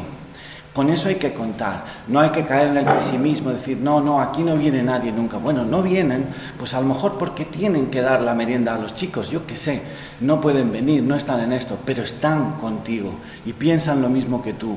Entonces hay eso, digamos, que te tiene que dar un poco de motivación. Dos cosas solo, las batallas muchas se pierden, prácticamente en el proceso se va perdiendo muchas batallas, no importa, una batalla se pierde, esto lo he aprendido de Luis Baviano, que me lo dijo una vez estando en Alcázar, no hay que caer en la melancolía, hay que mirar siempre hacia adelante, ganas experiencia, ya sabes que has fracasado una vez, continúa, no vas a volver a caer en eso y hay que seguir adelante, siempre adelante, siendo muy realistas, no hay que plantearse nunca objetivos imposibles de alcanzar. Recuerdo que una vez fuimos a Jerez, porque los compañeros de la plataforma de Jerez nos invitaron y allí, antes de que habláramos nosotros, hubo una serie de exposiciones de gente de allí, de Jerez. Y yo, oyendo aquello y viendo los datos y leyendo las noticias, me daba cuenta perfectamente de que el caso de Jerez era imposible de revertir. Es decir, si allí la privatización fue por 35 años, creo recordar, o 30 o 35 años, y habían pasado 6 o así, pues les quedaban el resto, hasta los 35. Ahí era imposible revertirlo. Y estaba la plataforma intentando revertir esa situación. Y yo se lo dije, les dije, creo que en Jerez no se va a poder repetir el caso de Alcázar, que no es fácil remunicipalizar aquí, creo que es muy difícil. Sin embargo, eso no tiene que hacer que uno deje de trabajar, deje el movimiento ciudadano, porque el movimiento ciudadano no es principalmente para remunicipalizar un servicio de aguas, de acuerdo, pero también es para ir creando conciencia social del patrimonio que resulta el agua pública, lo que la historia ha ido dejando en tu región, en tu comarca, relacionado con el agua, molinos de agua, acequias, conducciones, etcétera, depósitos, por ejemplo, todo eso es patrimonio y entonces eso tiene que ir estudiándose, divulgándose para que la gente entienda que el agua es una parte del patrimonio. Y ya llegará el momento en el que se pueda conseguir remunicipalizar el servicio de aguas, ¿no? Así que, bueno, yo a los compañeros de Daimiel, desde luego, me parece fenomenal, porque también debo decir una cosa. Nosotros venimos, creo recordar que hace un año, más o menos, hace un año, vinimos aquí. Luego nos hemos vuelto a ver en Manzanares y hoy aquí. Bueno, hace un año habría en aquella sala menos de la mitad de la gente que veo hoy aquí. Así que mi aplauso, porque creo que esto va ganando adeptos y por lo tanto posibilidades de vencer.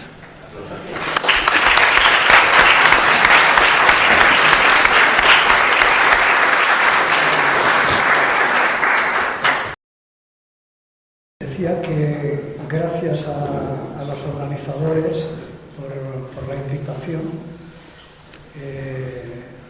El agua pública ha sido muy importante para todos los que estamos aquí en la mesa y los que han estado, no cabe duda, y gracias a todos por vuestro interés por estar aquí. La experiencia del Toboso es muy distinta a la de Alcázar de San Juan. Y esto pone de manifiesto que cada pueblo, cada caso es un caso particular y tiene su vía específica y que hay que encontrarla y que hay que seguirla. Yo en principio había titulado esta charla, pero ahora ya, en fin, es una intervención de urgencia. Había utilizado como la larga marcha hacia el agua pública en el Toboso, pero le he quitado épica a la cosa, teniendo en cuenta que la larga marcha estuvo en Alcázar, ¿no? He puesto el camino hacia el agua pública en el Toboso. Bueno, antes que nada, quería deciros que voy a hacer una pequeña mención a los hechos de pasada, lo que ha sido el recorrido, una pequeña valoración y luego como una especie de propina, como en los conciertos, unas citas que os voy a dar. En términos generales, en Alcázar hubo una movilización popular por algo que ellos sentían como suyo. Y en el Toboso no fue esta la vía. En el Toboso fue más bien, por llamarle de alguna manera, una acción parlamentaria, una acción desde dentro, una acción de continuas preguntas, continuas acciones, continua tal, pero en el ayuntamiento y en los aledaños, en los medios, etc. No hubo movilización popular, como suele ocurrir en muchos casos en estas ocasiones. La gente no se mueve muchas veces por algo que lo tiene al alcance de la mano. Abren el grifo, sale el agua, bueno, pues ¿quién lo gestiona? Pues muchas veces ni se lo plantean, ni lo saben, ni les importa. Bueno, en el Toboso, como en la Biblia, en el principio era el verbo, ¿no? En el Génesis, pues allí el agua era pública, pero un buen día, de la noche a la mañana, pues en el 2009 se privatizó el agua. Y en el 2015 hubo unas elecciones en las que las cosas en España se inclinaron más bien hacia la izquierda, hacia acciones más públicas, en fin, más defensoras de lo público. Fue lo de Valladolid, que yo he hecho mi vida profesional en Valladolid y de lo que estaba al tanto, ¿no? Yo me presenté encabezando una candidatura, me presenté como independiente encabezando una candidatura del PSOE. Estuvimos a punto de ganar, pero no ganamos. Entonces, claro, era más difícil la remunicipalización desde la oposición que desde el gobierno. Había una situación muy favorable y era que expiraban 45 contratos, encomiendas de pueblos con la mancomunidad del río Algodón. Entonces era una ocasión propicia para intentar revertir esto. Nosotros llevamos en el programa la posibilidad esta de la reversión. En el caso de que los vecinos del Toboso nos otorgasen su confianza, se hará un estudio detallado sobre el control del abastecimiento del agua, se recabará el concurso de todos los vecinos y se considerará la remunicipalización de este servicio esencial. Bueno, a partir de esto, a partir de este propósito, nosotros bueno, ya desde la oposición empezamos a plantear esta opción. Una de las primeras preguntas que hicimos en un pleno, los primeros plenos, en el año 2015, fue cuáles habían sido las razones de la privatización. Y las razones eran tan peregrinas como estas: mejor opción para el pueblo, primera; segunda, antes de que estuviera Aqualia había mucho fraude. O sea, eran estas que me imagino que habéis oído, todos hemos oído, etc. Bueno, ese mismo año hicimos alegaciones en los presupuestos, cosa que nunca se había visto en un pueblo como el nuestro, que se hicieran alegaciones, se presentaran, etcétera, etcétera. Las alegaciones iban en el sentido de que se pusiera algún dinero en los presupuestos para hacer un estudio de viabilidad de una gestión pública. Bueno, esto se hizo, se puso un dinero y se hizo más adelante un estudio.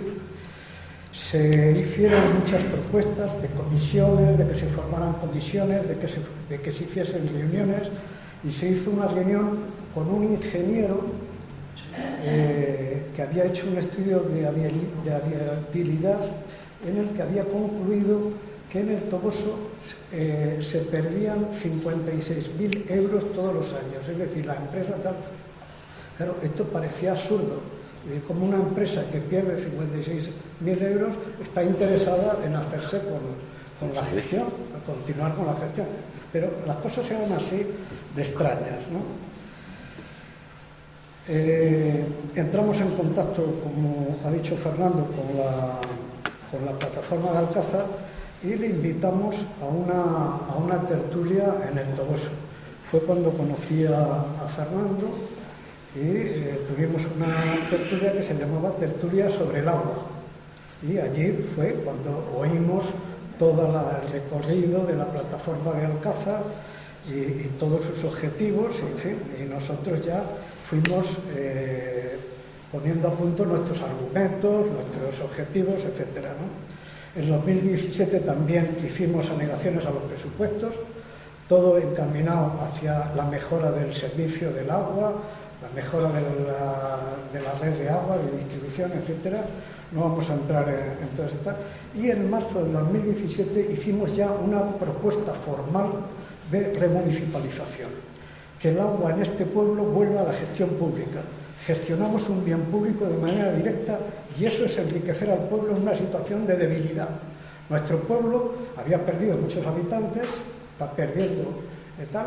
Este pueblo también, como he comentado, en los últimos 10 años ha perdido 1.000 habitantes, que no es poco. Y bueno, pues era una forma de dar vigor a estas situaciones, ¿no? En 2017, en abril, publico un artículo, El poder del líquido elemento, en el Semanal de La Mancha, donde están los argumentos principales que nos movían y que mueven la causa de la gestión del agua pública. En mayo del 2017 tenemos una reunión con Aquaser, que es una empresa que se supone que orienta sobre el proceso remunicipalizador. ¿Cuáles son los pasos? La viabilidad de esta reversión, etc. Esto fue muy importante para hacer ver, cuando hay todavía una mínima sensibilidad, una mínima predisposición a considerar estas opciones, esto tiene mucho interés porque puede hacer ver, porque muchas veces piensan que esto es imposible, Entonces, bueno, esta reunión tuvo esa virtud de hacer ver que esto era posible y que los pasos se podían dar y que esto podía ser interesante para el pueblo, para el ayuntamiento. Luego se hicieron también jornadas como este caso. La primera la hicimos en Puebla de Almoraviel, curiosamente con un alcalde de Izquierda Unida, pero allí, a pesar de que él era muy partidario de estas cosas, pero allí no se hizo la remunicipalización. Y luego otra jornada en el Toboso.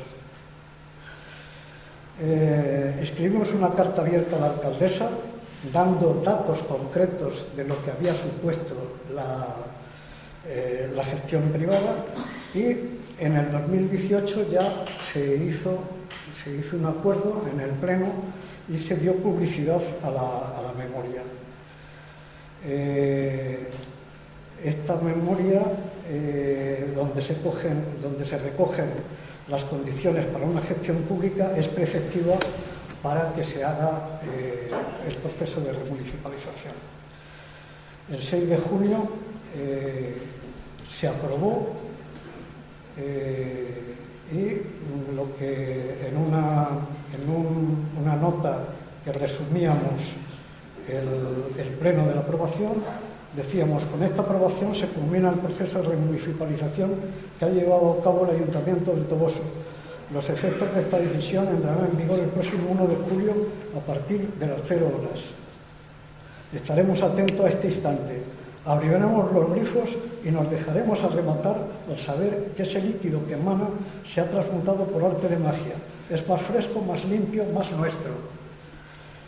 Rápido cerraremos la llave del preciado tesoro. Un gran logro para este pueblo.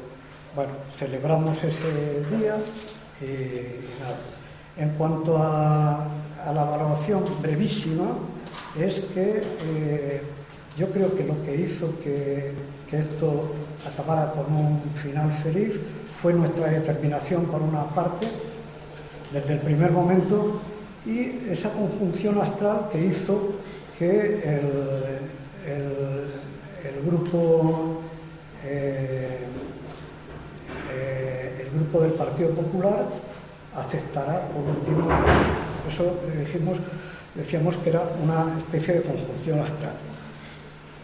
La determinación de llevarlo en el programa, la actuación en los plenos, las propuestas continuas, las jornadas, la difusión en artículos, entradas en las redes sociales, etcétera, entrevistas, tal. Ninguno de estas actuaciones, de estas intervenciones, podremos considerar que fue determinante, pero tal vez todos contribuyeron a inclinar la balanza a favor de la remunicipalización.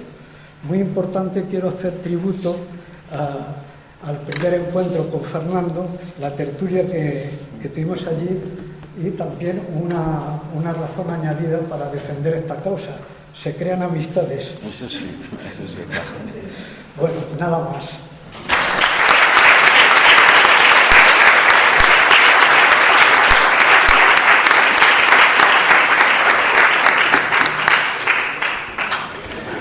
Sí, voy a tratar de ser lo más rápido posible, sin dejarme muchas cosas en el tintero. Lo primero, felicitar a la plataforma EDEMER por este acto, también a la gran calidad de los ponentes y también de mis compañeros. Yo no puedo poner un ejemplo de éxito como pueden poner ellos. Alcázar se consiguió revertir y en el Toboso también. En Manzanares pues no hemos podido, de momento. Os pongo en antecedentes. El tema de la privatización del agua debe ser algo muy malo cuando no aparecen los programas electorales. En el año 99, las elecciones locales del 99, el Partido Socialista, ni el Partido Popular, ni nosotros, Izquierda Unida, claro, nosotros no, el agua ya era pública, pues no había cosas que mejorar en el servicio, pero siempre de la idea de mantenerlo público.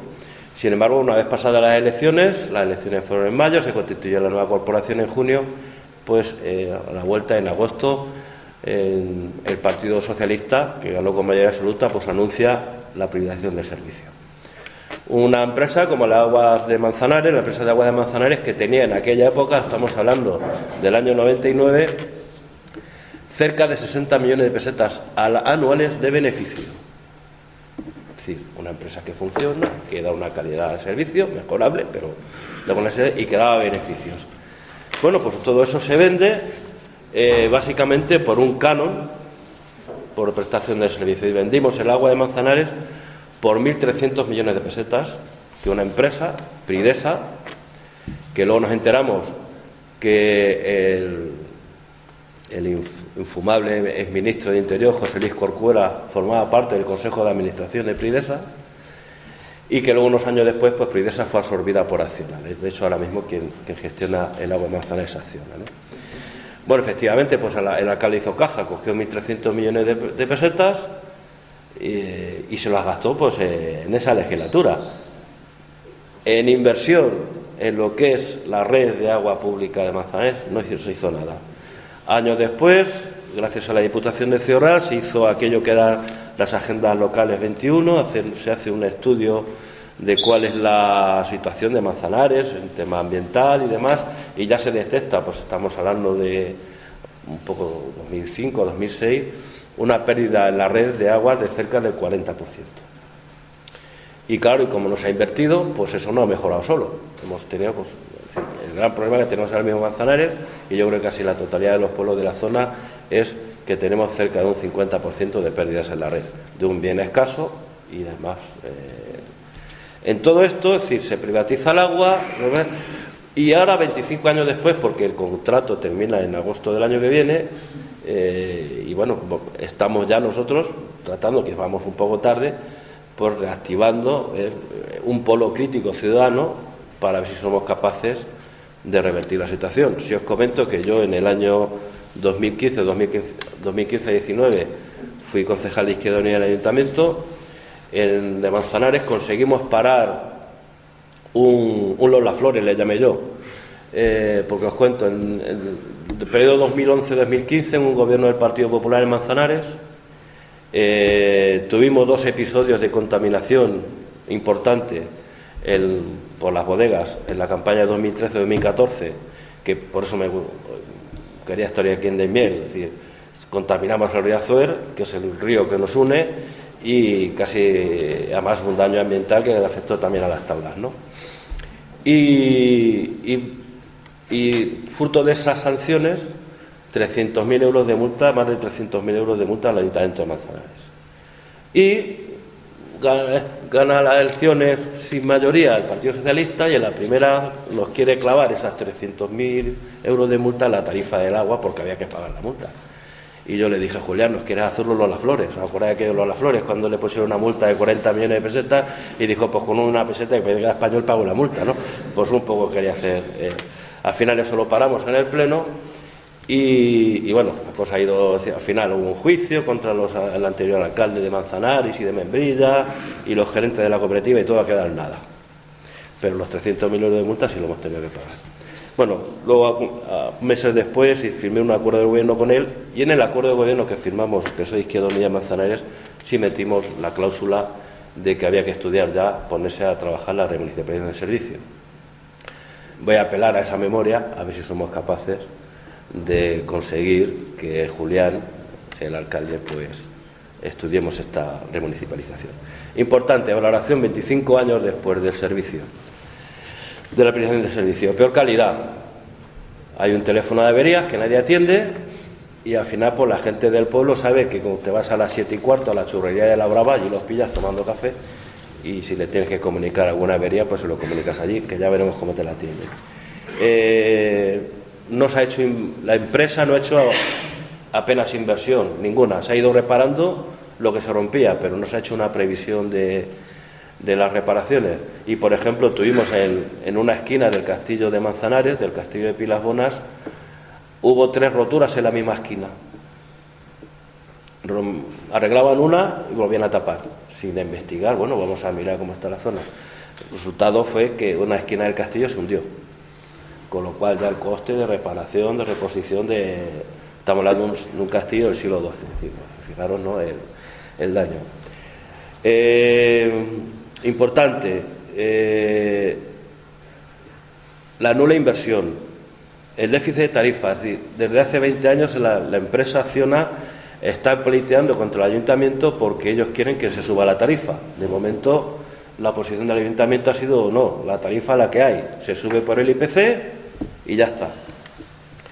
Hemos tenido suerte de que ahora ha habido 3 sentencias del Tribunal Superior de Justicia de Castilla-La Mancha negándole la petición a la empresa. Uno de los motivos por que alegaba el tribunal o motivaron la sentencia es que la empresa, como ha dicho antes Luis, se subcontrata a sí misma ciertas cosas, y claro, a precios disparatados.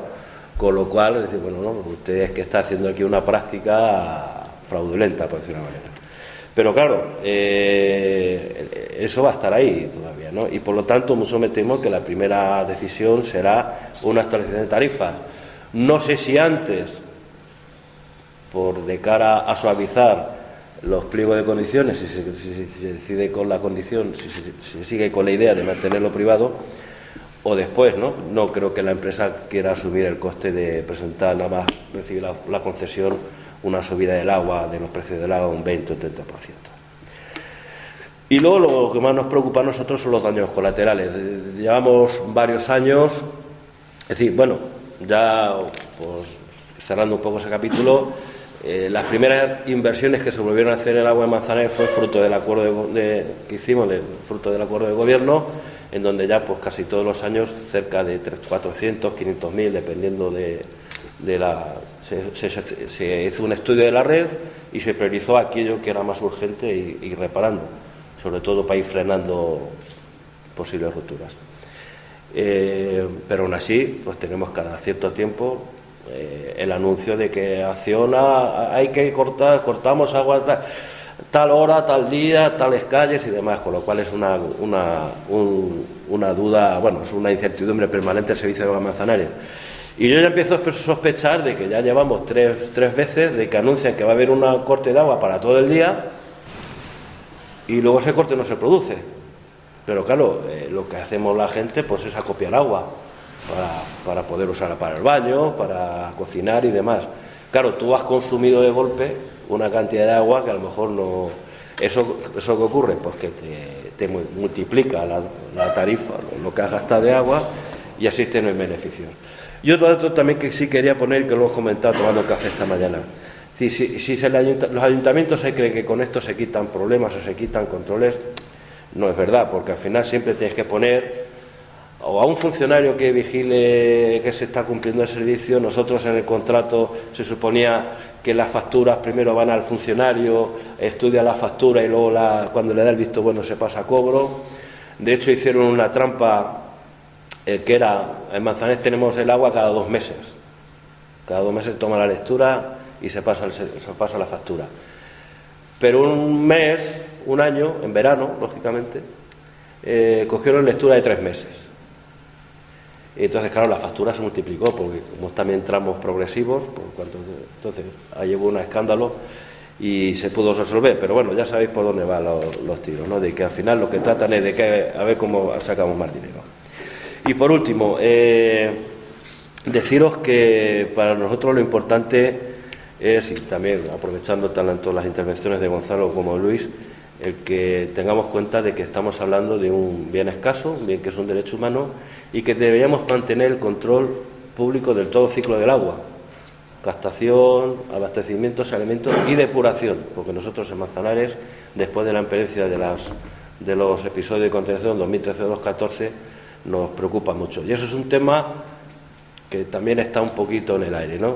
Al final resulta que también la depuradora que se hizo después también la acaba gestionando Acciona, así que es un poco que se está consiguiendo que un monopolio que era público como era el servicio del agua se acabe con un monopolio privado. Y nada más que animaros aquí a los compañeros de Daimiel a que mantengamos la lucha fuerte, que aprovechemos las experiencias que nos aportan tanto Gonzalo como Luis, como los compañeros de Alcázar y de Toboso y de otros sitios de Lucena. Yo me acuerdo que también tuvimos también un compañero de Lucena, de Córdoba, en una de las jornadas que hicisteis en Alcázar, y que esto es una batalla dura, pero que hay que darla, porque nos jugamos mucho y aquí no vale ponerse de perfil. Hay veces que las situaciones no son propicias, como estamos ahora en Manzanares, no tenemos representación municipal.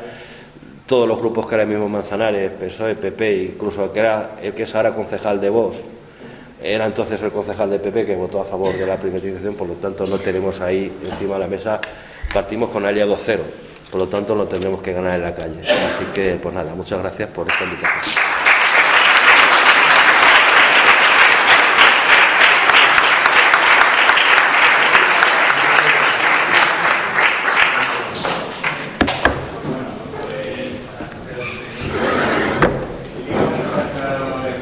Muchas gracias por la intervención y también pido disculpas por la premura. El caso de